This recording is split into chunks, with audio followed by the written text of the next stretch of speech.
see.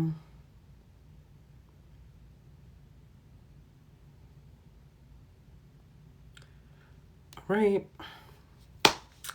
If you joined us the last game, we are going to be talking today about chapter 3, where we are going to define our customers and why this is important.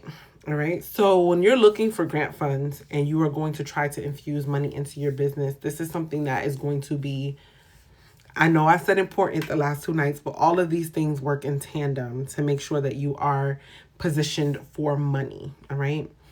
Now, this is another one of those important things. And when you understand your customer and you understand their desires, their interests, and all of those things, and you can articulate those elements of the business to grant funders, you are positioning yourself to be funded. Now, why is this important? Your business, the customers that are in your business are going to be the people that buy from you. So you need to understand how to communicate with them, right? They are going to be engaging with your brand. You're going to be advertising to them. You're going to be marketing to them. You will be creating products and services, which is the next chapter, that are suitable for them. So as a funder, if I know that you have a really intimate relationship with your consumer, or you have a really deep psychological understanding of your customer, that makes me feel confident, right? That makes me feel really confident to give you money. That makes me confident to be able to invest in you. That gives me a lot of confidence to want to work with you and give you money because I know that you're going to be client-centered. Not only that, but also working towards making sure that your customer not only comes into the door, but stays in the door, right? So this is why this section is important, because it's one of the things that funders want to know. Do you, and that might look like already having traction. That might look like already being, having a product that's already out and tested and getting feedback. Or that might be that you're relaunching a product because you've gotten the feedback that you wanted, but it didn't quite work out. Okay. I'm going to assume, because this workbook is made for people who have never been down this road before, never had this journey, never done anything related to the space, that you don't even have an idea about the relationship between you and your customer yet. All right. So with that being said, one of the first considerations are what kind of product you're going to actually build out, right? Depending on the industry that you're in, and this is very industry specific, it's not a catch-all, really. This is one of the very few things that's not a catch-all. Depending on the industry that you're in, they might not want to see a digital product from you, right? But do you know that? Okay. So consider, or maybe one could argue that it might be innovative to see a digital product, right? So let's say, for example, you have a client that's in real estate and he's only working with clients or consumers that are going to make purchases with crypto. That would be very interesting, right? That'd be something that you might want to look into or get to understand how what kind of consumer is going to be interested in making those transactions, because then you can double down and triple down on getting more consumers either interested in doing that, or these people know, hey, these are my people. They also want to make purchases through crypto, right? Speaking of digital assets.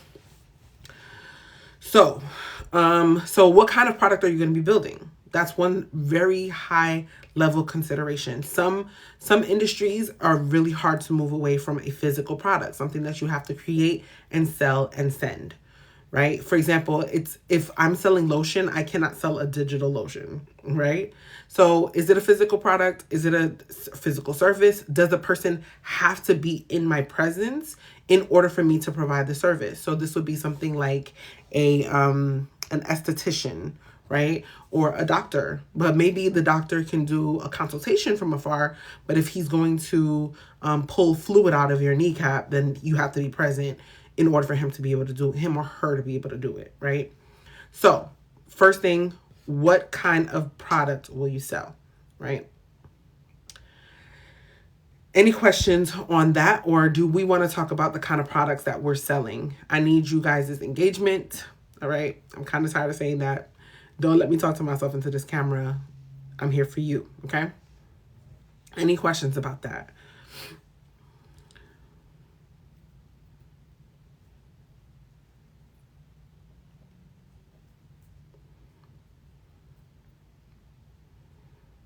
Okay, I'm going to take that as a no. All right, cool. All right, thank you, D. Thank you for always pulling up on me, D. All right. So, other things to consider is who will your business sell to? All right. Now, you could sell to both customers and businesses, or you can sell to just customers or just businesses, right? Now, here's a trick or a tidbit, right? It's not really a trick. It's something to consider, really. So let's say you only sell to businesses right now, but one day you want to open yourself up to consumers. You can use that as a way to diversify your revenue. So when you talk about this is a little bit more of the high level training kind of stuff. But when you get to that point, even if you don't do it right now, that's something that you might be able to do in the future to create a new stream of revenue for yourself and diversify the ways that you bring customers into the door. So just if you provide customers to another business or a consumer, that's fine. That's all right. It's cool, right? But who will you do it to as far as providing the service, and why, right? Why is it a better idea to start with maybe a consumer versus a business, or both? All right. An example of a business that sells direct to consumer or directly to consumer and not businesses, could be selling a product like, let me think. Hi, Sharita. It could be like selling, we can go with the lotion, right? If I sell lotion, consumers are typically buying my lotion, right? I'm going towards a specific person with a very specific need. Versus if I was selling to both, I might sell to a person that has a very specific need. And then I might also want to put my product in other stores. Or I might say, hey, if you are a salon, then maybe you want to carry my products, or you can white label my products, or whatever the case may be, right? So you want to sell to other businesses to mark up your product and sell to you as well. All right. So what kind of product will you sell? Who will you sell to? And then where will you sell is the next thing. Thank you, Sharita.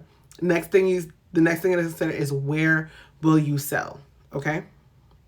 Now, is that a website? Is it a store? A warehouse? Will you do this out of your home? There's some risk related to doing it out of your home, right? So those are a couple of considerations to put into place before you go ahead and decide who your customer is and how they're going to interact with your product. Now, again, a little bit higher than what we're doing right now, but just something to think about in the back of your mind. Every industry has like standard things that they do, right? I think it would benefit you, just personally thinking, right, that it might benefit you to understand what those standards are before you start kind of building out what those offerings or this offering would look like. Because like I mentioned earlier, some industries just cannot do digital products. I can't sell you I could sell you a digital home technically, but you couldn't live in it, right? Because you're not a digital being. So just think about certain things like that. Like, what are some industry standards that just don't change, can't change, haven't changed, and why they haven't changed, right? Those will probably inform your decisions around the kind of product that you're going to sell, where you're going to sell them, and who you're going to sell them to. All right. So just a little bit of research in that area will definitely be helpful. Now, the next consideration is going to be who your target audience is. All right. And then why they are that person. That's going to be really good to know, right? I predominantly work with Black women. The only men I work with are the men that I get referred to by women. And if he's a nuisance, I'm blaming you, okay? So rarely ever work with men, all right? But even with that consideration, why I decided to work with women is because I'm a Black woman. I understand our struggles. I understand the things we go through. I understand the hurdles that we have to traverse, especially in business, especially just existing in the world, right? Especially as a mom. Like, I understand those things on a very intimate level. So it's easy for me to have those conversations with other Black women in business. It's just easy. I took the easy way out, right? Cool. Also, another reason why I decided to work with Black women is because when I saw the need, and I want you guys to pay attention to the words I'm using, because it's not just about just taking the easy way out for me. It's also the fact that there was a need. We are historically and statistically underserved as a group. Okay. So when I looked at that need, that business need, I realized, okay, I have not fit into a lot of the statistics by whatever reason, for whatever design. Let me help the other women that are not in that group remove themselves from those statistics as well, right? That under 1% of funding, 2% of funding, whatever, that statistics change every 5 seconds, right? 1 to 2% of women don't get venture capital funding, don't get funding for their business, are undercapitalized. How do I eliminate them from that situation, having experienced what I've experienced, right? So that's why them, because there was a need there, but also because I can identify with them. Okay. And you being able to identify with your customer isn't a bad thing. It's actually might give you a little bit of an advantage, because when grant funders ask you about your story and why you started, now you have a basis. Okay. So the next question to ask yourself is, what needs does your product or problem solve? Okay. Let me just go ahead and put it in the audience instead of like making it about my business. So what is your product and what problems do you solve for your consumer? Let me know.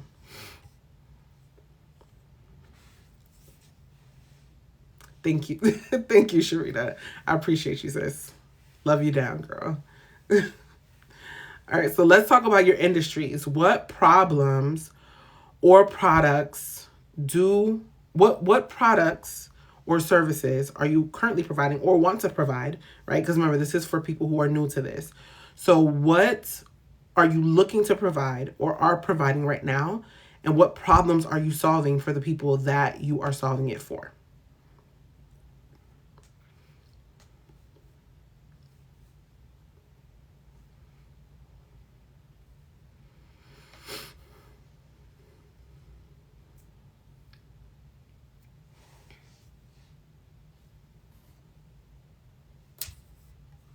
Childcare, providing safe educational environments. Okay, good. All right, I want to say, D, that we can probably even go like a step deeper, right?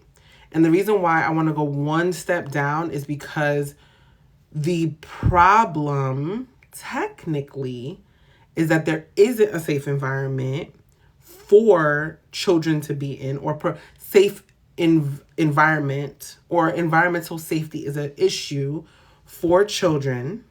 Okay. So your product or service solves what? You see what I'm saying? Like, this is what you're offering, if that makes any sense. What you're offering is providing safe educational environments for children. But what is the problem? The problem is always what's missing from that market, from the client's life, from the consumer's life, right? So for example, if I owned a microwave company, I'm not selling you on having a microwave.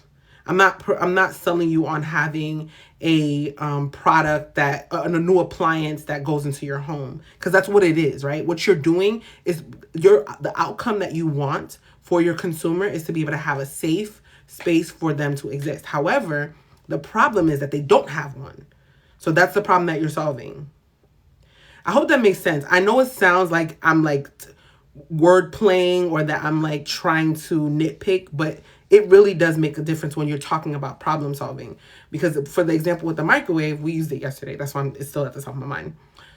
With the problem with the microwave is that seemingly it takes shorter amounts of time to defrost food in the microwave. It takes a shorter amount of time to, or the problem is inconvenience. Okay? Inconvenience is the problem with the microwave. The inconvenience of opening or turning on the stove, taking out a pan, putting, the food to defrost out for hours. You can just do it for a couple minutes when you know the weight in the microwave, right? So the inconvenience of handling food and dealing with food is the problem that the microwave solves. Please let me know if you guys understand that, because I know it sounds like I'm word playing, but I really want you guys to get that down before we move on.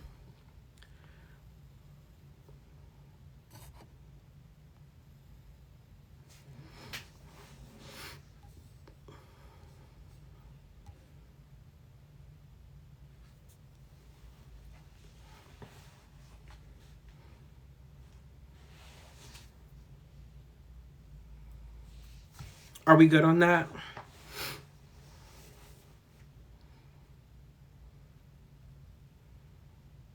Okay. I'm going to assume yes. All right. Okay. So then the next question you want to ask yourself is, why will my customers buy from me? Right? Why? They don't have to. And actually, being a new person in an industry is really difficult. Okay, y'all. If you have a Tide lover and you sell detergent, it takes a lot to move that person from someone who's been faithfully using Tide to now transfer to using something else. You have to be able to know your customers' needs and are solving a real problem for them to be able to move from Tide to you, right? Let me know if you guys get that. Okay. So why will your customers buy from you? What are you telling them? What are they experiencing from you that's different, that's getting them to move? What problem are you solving for them that's different? How have you innovated? How are you conveniencing their lives? And don't compete on price. So don't tell me you're cheaper, because there's nobody gets a prize for being cheaper. Okay. They will price you out in a heartbeat. They will run a sale and price you out. Okay. So why will customers buy from you? Is it some customers buy from me just because I'm Black? They feel safe. They know I'm not going to screw them over. I mean, all skin folk ain't kinfolk, don't get me wrong. But because I highly identify with the Black struggle, it's less likely for me to do it in some cases, right? And I'm saying that from the psychology of it, not necessarily because that's true. I'm not harmful, but that might be the psychology. She's Black. She's going to get it. She's in business.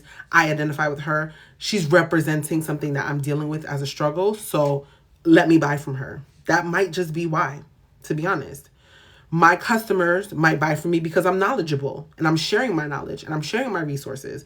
So they feel safe to know that, hey, if this has worked for me and I've only been able to use this much of the knowledge that she shared, and then I'm being sold something else, I feel safe to make an additional purchase because I've already given you so much value that's not paid, right? That might be why, because my barrier to entry is very low. That might just be the reason, okay? It might also be because they see they didn't know they had the problem that you're solving, but now that you are in the market, you realize that this is a problem and now you want to solve that problem, okay? So that may very well be why your customers buy from you, because now they're introduced to a new problem that they didn't even know existed. And in some cases, some companies even manufacture problems. Okay. We can talk about that more another day if someone reminds me. All right. That's the thing. Viagra was not meant to be for erectile dysfunction. Look it up. Okay. They manufactured a problem. All right. Now, the next thing to know is going to be where to reach your target customers. Where do they live? Where do they interact? Where do they engage the most? Where do you have the most touch points with them? Where can you get your stuff in their face? All right. Because it makes no sense to have a really great product, a really great service, and nobody knows about it. Right. Or maybe, well, when TikTok was a bunch of dancing teenagers, it wouldn't make sense to be on TikTok because I'm not talking to teenagers. Okay. I'm not speaking to teenagers, versus if I'm looking for a business owner that's 24 to 35, and, they've already built some traction in their business. That's Facebook. Exactly. Right. So your customers might live on Facebook. If they're older, they might be on Facebook.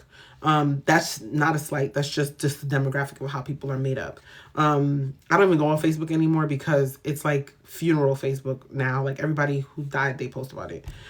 But anyway, where are your customers living? Where do they go? Are they on blogs? And it doesn't just have to be social media, right? So let's go ahead and remove that idea that it just has to be social media. It very well may be the fact that they're in newspapers. Right? Maybe they're looking in newspapers for your product. Newspapers sound a little archaic, but they still print them. They're still around. Okay. Or even if it's a newspaper site, like a digital paper now, maybe your customer is there. Maybe your customer is at the mall, right? So you have to put like a billboard up somewhere or a flyer up somewhere. Maybe, see, there you go. So D says that the moms share the kids' pictures on Facebook and I comment.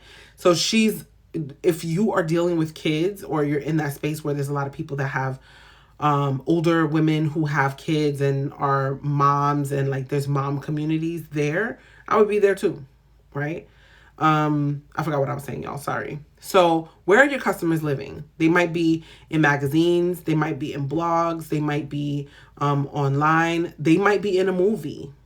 Okay. Product placements in movies are a real thing, right? They might be real movie buffs. So that's how you have to reach them, right? Those Fast and Furious, that Fast and Furious franchise, it was a big advertisement for cars, right? For race cars. Now you have other people competing with whether or not this is the best race car. That's not the best race car. Now you can entertain the people who want to make that purchase, all right? Because their customers are watching these movies, right? Maybe you might even want to argue that your target customer is on an influencer, a particular influencer page. They might be going to wait for an influencer to post and see what they're posting about, see what they're talking about. They might be there too. So when we know all of these things, we can articulate to grant funders that we understand our customer. We know who they are, what they want, where they'll buy, why they'll buy, what they'll buy. We know all of these things, right? And this is why whenever we're building a product for our customer, we're sure they're going to buy from us because we've already made all these considerations for them. We know what drives their buying decisions. All right? I would fund someone like that who can articulate that because I know they're going to use that money to continuously target to them and they're going to make more money because of it, right? They can communicate to me what's working, what's not working, versus someone who's just who might spend that money trying to find their consumer and maybe never find it. You see what I'm saying? So any questions on that, y'all?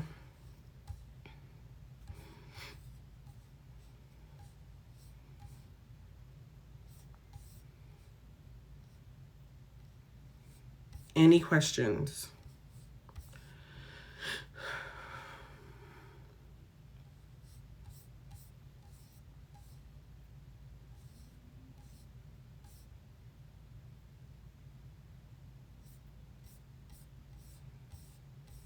Okay.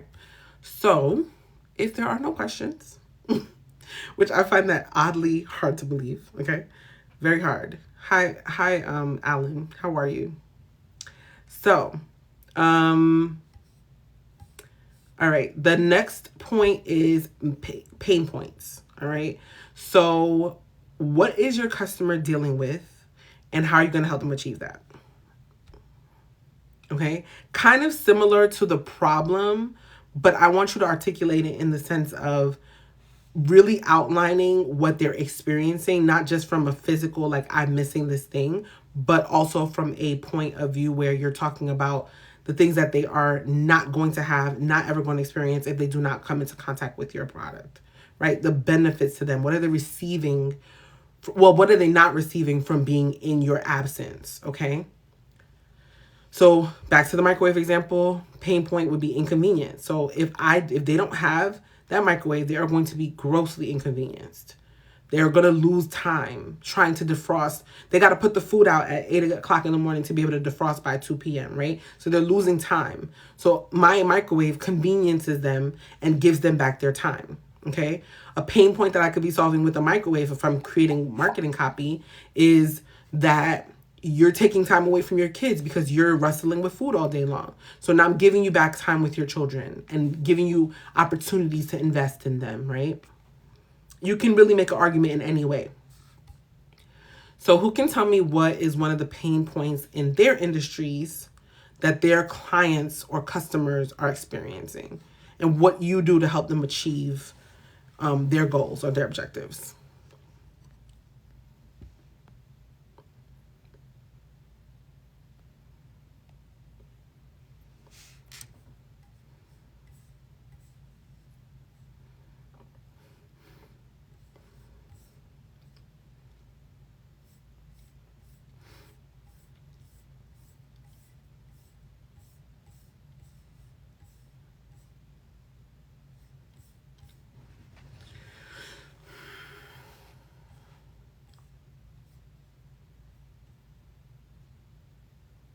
Okay, it's kind of quiet tonight.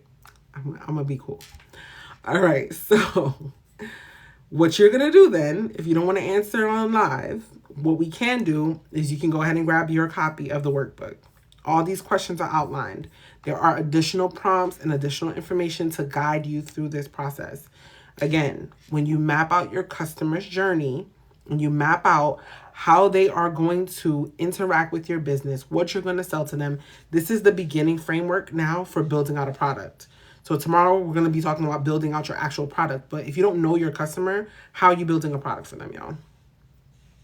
Right? If you don't know what your customer needs, you don't know what they like, where they're going to buy it, what's the point? And if someone can articulate that to me as someone who's going to give you money, I want to know that.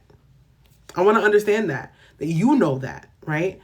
So this is the beginning before you ever build something. And you might work through this workbook, work through chapter 3 and find out, oh, wait, I've done my research and I realized that I was creating the wrong product for my clients and that I need a different product, or that I need to add certain products, or I need to add certain elements or features to it to make it more appealing to my target, right? And tomorrow we're going to talk about those exact things. Like, what can you add? What can you take away? What's not actually beneficial? What features can they use? What features do they not actually need, right? It might be costing you money and time and you don't actually need it. So all of these things, again, are going to go into what you understand and how you articulate who your ideal client is to people who are looking to give you money. They need to know that you know this. They need to know that. All right. Any questions before we go? And if not, then I'm going to sign off.